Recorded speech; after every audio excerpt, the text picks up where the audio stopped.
Assalamualaikum warahmatullahi wabarakatuh. Kembali lagi dengan saya Nabila Sari dengan NIM P101231184 dari Prodi Kesehatan Masyarakat. Nah, di video kali ini saya akan melakukan eksplorasi tahap 2 di mana kita akan melakukan uji normalitas, uji linear dan uji korelasi. Nah, atau langsung saja kita akan melakukan uji normalitas. Nah, uji normalitas ini kita lakukan untuk memeriksa apakah distribusi data itu mengikuti distribusi normal yang sering menjadi asumsi penting dalam banyak uji statistik parametrik seperti ANOVA dan registrasi linear. Kita buka pada analis. Nah, di analis ini kita buka deskripsi statistik, kita buka pada explore. Di explore ini,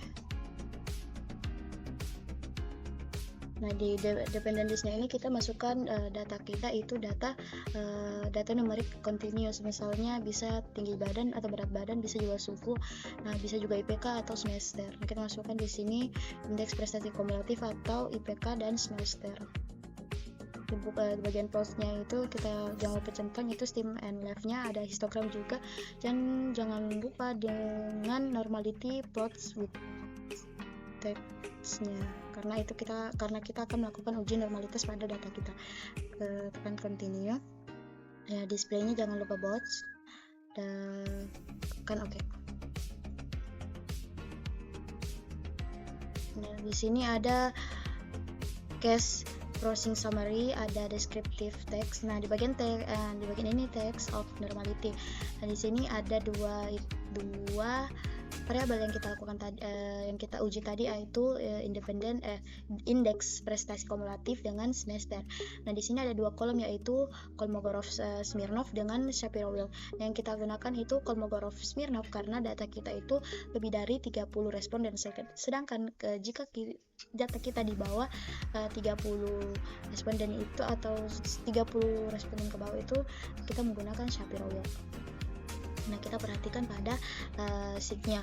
Nah, untuk uji normalitas ini, jika signya itu lebih besar dari 0,05 itu data kita terdistribusi normal, sedangkan jika signya kita lebih kecil dari 0,05 itu tidak terdistribusi dengan normal.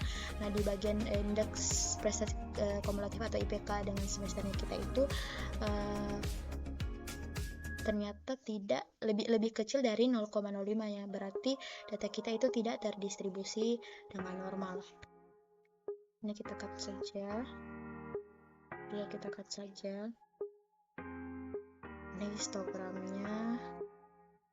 Ini untuk normal Kiki plot of index kumulatif. Kita ambil ini tidak usah. Ini untuk server value-nya atau box plot-nya. Ini untuk semester histogramnya seperti ini, meannya 4, standar deviasinya itu 0, respondennya 50.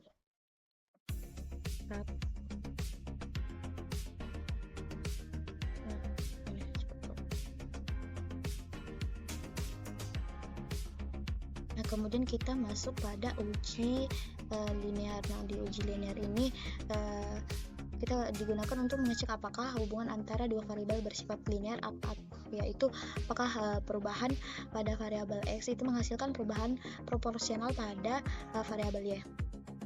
Nah, pertama kita masuk pada analisis. Nah, di analisis ini kita tekan compare baru ada tulisan men, kita masuk itu, yaitu indeks prestasi kumulatif atau IPK. Sedangkan di bagian sini di bagian variabel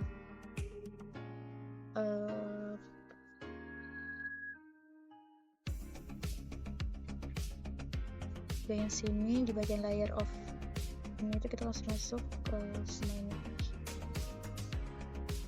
Pilih bagian option. Di sini optionnya kita jangan lupa centang text for linearity, baru continue, kemudian OK. Nah, di sini sudah muncul semua datanya seperti ini.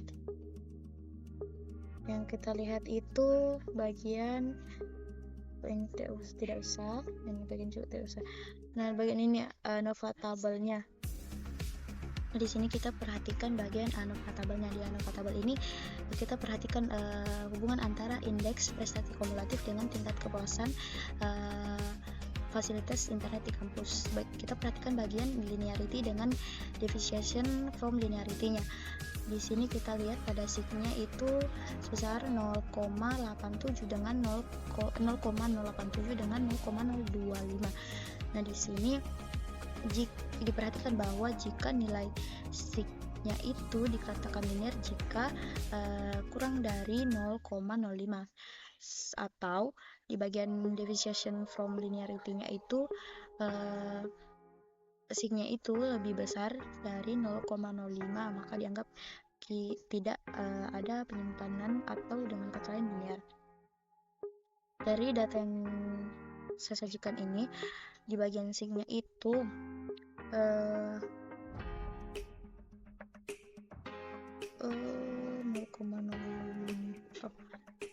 di atas 0,05, berarti ini tidak linear. Atau kesimpulannya dari kasus IPK atau hubungan IPK dengan tingkat kepuasan fasilitas internet di kampus itu tidak memiliki hubungan linear. Nah, di bagian indeks kumulatif, hubungan indeks kumulatif dengan seberapa sering Anda memanfaatkan fasilitas belajar di kampus. Nah, di bagian ANOVA tabelnya ini kita perhatikan pada linearnya itu ada 0,733, kemudian di bagian deviation from linearity-nya itu 0,951. Nah, di sini berarti datanya itu tidak memiliki hubungan, atau data kasus IPK dengan seberapa seringan kita memanfaatkan fasilitas belajar di kampus itu tidak memiliki hubungan linear. Nah, kemudian hubungan indeks prestasi kumulatif dengan keefektifan atau seberapa efektif fasilitas belajar kampus untuk menunjang prestasi akademik. Di sini linearity-nya itu 0,30 dengan 0,51. Berarti dapat disimpulkan bahwa indeks prestasi kumulatif itu tidak memiliki hubungan linear dengan seberapa efektif Anda memanfaatkan fasilitas belajar di kampus dalam menunjang prestasi akademik. Kemudian pada indeks hubungan indeks kumulatif dengan seberapa mendukung lingkungan kampus terhadap kegiatan belajar. Nah, di bagian ANOVA tabelnya itu, di bagian linearity-nya, di bagian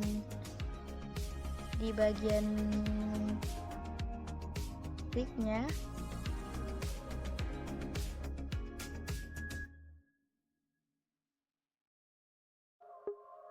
di bagian signya itu tercatat ada 0,95, kemudian di bagian deviation from linearity-nya itu ada 0,87. Di sini ternyata tidak ada juga hubungannya linear dengan hubungan antara indeks prestasi kumulatif dengan seberapa mendukung lingkungan kampus terhadap kegiatan belajar.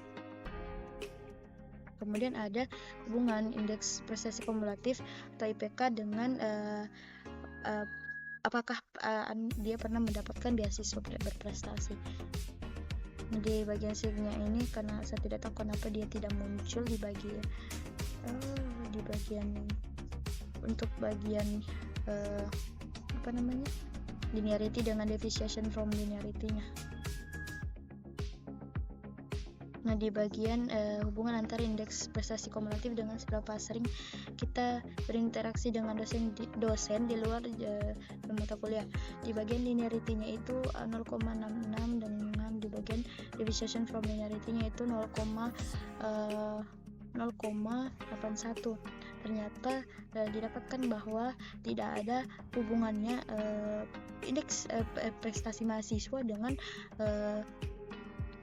jika seberapa sering juga dengan tidak ada hubungannya ketika dia sering berinteraksi dengan dosen di luar jam mata kuliahnya, juga tidak ada hubungannya.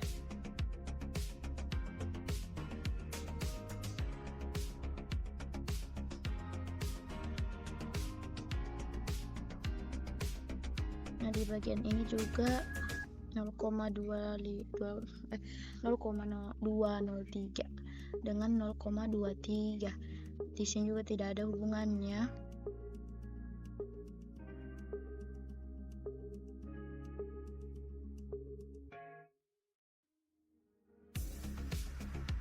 Ini juga tidak ada hubungannya. Di bagian terakhir juga hubungan indeks prestasi kumulatif dengan seberapa sering Anda mengikuti kegiatan di luar kampus. Di bagian ANOVA tabelnya itu, di bagian signya itu terdapat 0,89, dan di bagian deviation from linearity-nya itu ada 0,82. Berarti indeks prestasi kumulatif dengan seberapa sering Anda mengikuti kegiatan sosial di luar kampus itu tidak memiliki hubungan linear. Nah, masuk pada uji korelasi. Nah, di bagian uji korelasi ini digunakan untuk mengetahui apakah terdapat hubungan asosiasi antara dua variabel, seperti seberapa kuat atau arah hubungan tersebut. Jika ada dua uji korelasi yang pada umumnya digunakan, yaitu Pearson dengan Spearman. Yang kita gunakan itu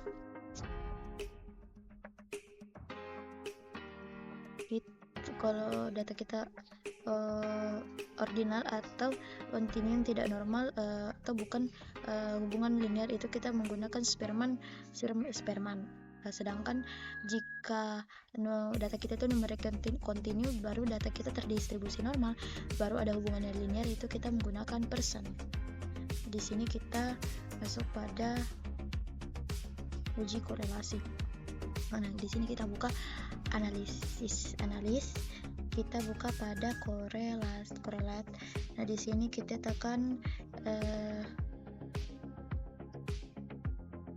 korelat, baru bivariate, tekan bivariate.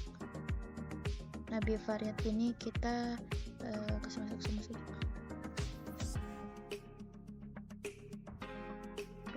E, masukkan.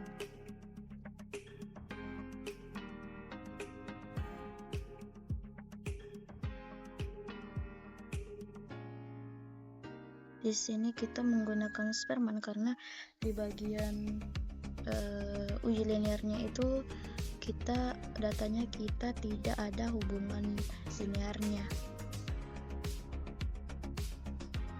Nah, kemudian jangan lupa diganti Pearson. Di bagian Pearson jadi Spearman. Kemudian di bagian totality dan flag significant correlation. Di bagian option juga tidak usah diubah, bagian style juga nah, klik OK.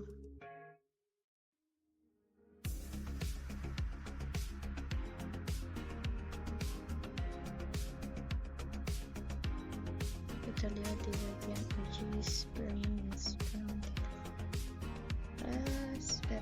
korelasi.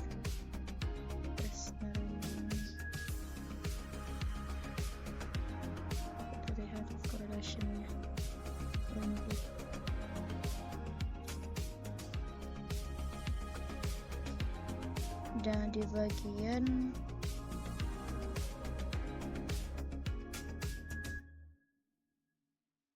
ini kita perhatikan di bagian correlation koefisiennya.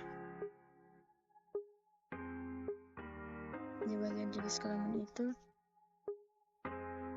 dengan jenis kelamin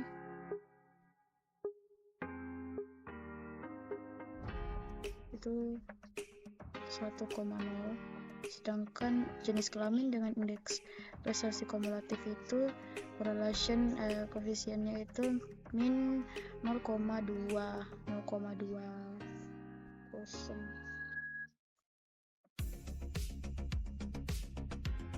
Pada di bagian tingkat kepuasan atau correlation koefisiennya itu min 0,0 58.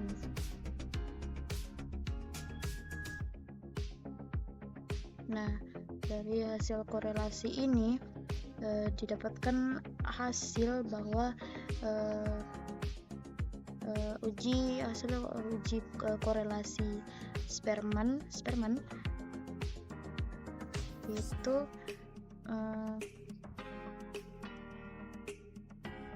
dapat disimpulkan bahwa tidak adanya korelasi antara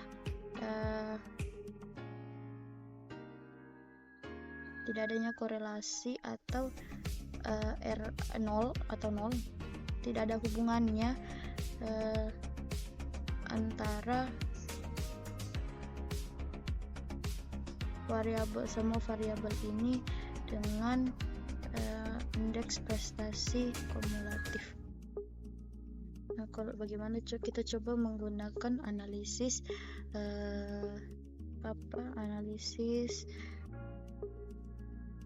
person. Ini kan kita gunakan analisis Spearman. Ternyata di sini kesimpulannya bahwa dari uji korelasi ini tidak ada hubungan antara variabel ini, tidak ada hubungan kuat dengan tiap-tiap variabel. Ini bagian korelasi yang person. Oke.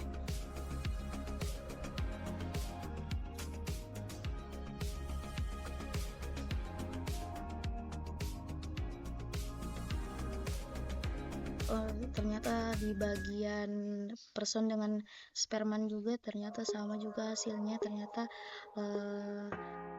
bagian korelasi itu tidak berhubungan juga sama dengan uji linear tadi, tidak memiliki hubungan antara indeks prestasi kumulatif dengan variabel lainnya. Kemudian kita bagaimana cara membuat pie chart atau diagram lingkaran. Untuk membuat diagram lingkaran itu kita buka pada graphs. Nah, di sini kita legasi dialog. Nah, di sini kita pilih pie. Nah, di pie ini kita pilih summary for group of case definite. Di sini kita masukkan semisal definite base, ini ya jenis kelamin, kita masukkan.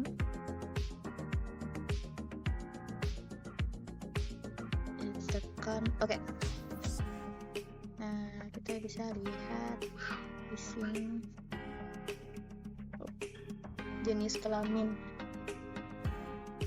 Bagaimana kita mengeditnya? Klik kanan 2 kali, edit. Gimana edit?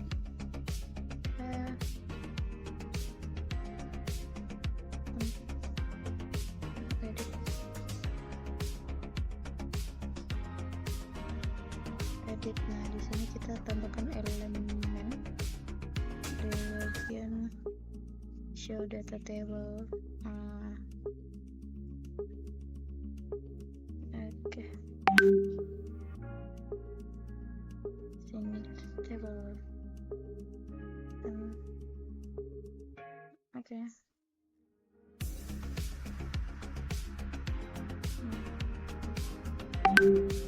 Di sini kita bisa lihat bahwa 48 responden saya itu perempuan dan 2-nya itu laki-laki. Kita bikin lagi satu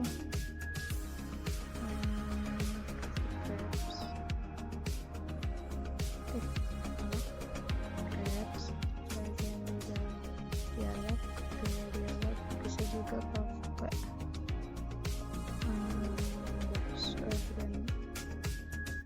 bikin file lagi summary division, masukkan sekedar tingkat kepuasan kita bisa lihat di sini. Oke. Nah, tingkat kepuasan terhadap fasilitas kampus. Edit elemennya, kita tambah shelter.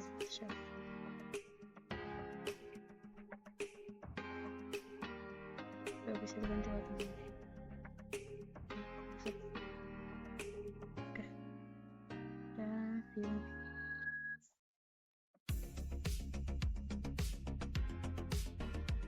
Di sini kita kalau mau ubah bisa juga.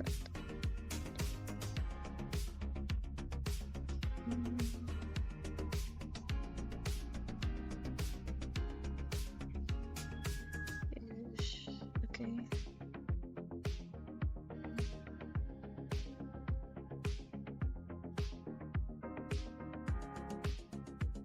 Nah, yang merasa puas itu 3 orang, yang tidak puas itu 19 orang, dan 27 orang itu netral dengan kepuasan terhadap fasilitas internet di kampus. Mungkin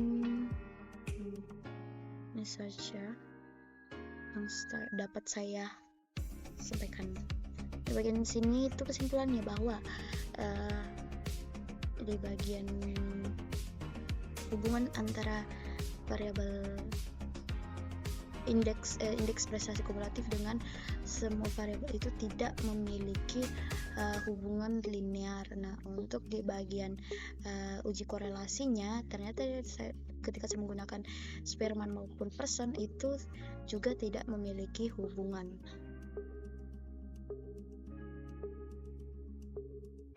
Betul kalau ini, kalau dia min berapa?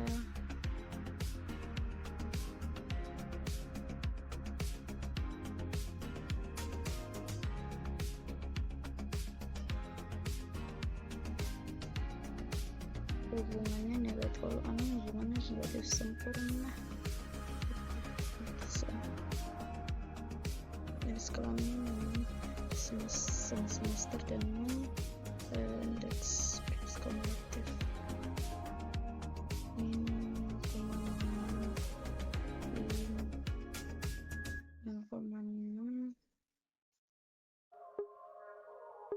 Lemah.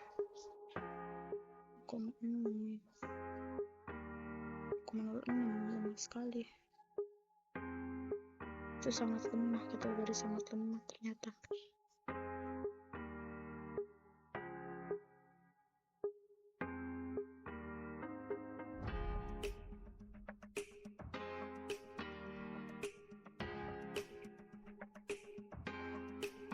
IPK dengan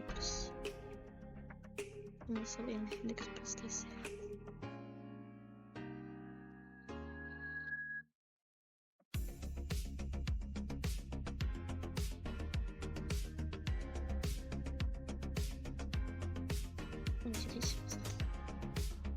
Mungkin sekian video yang dapat saya sampaikan.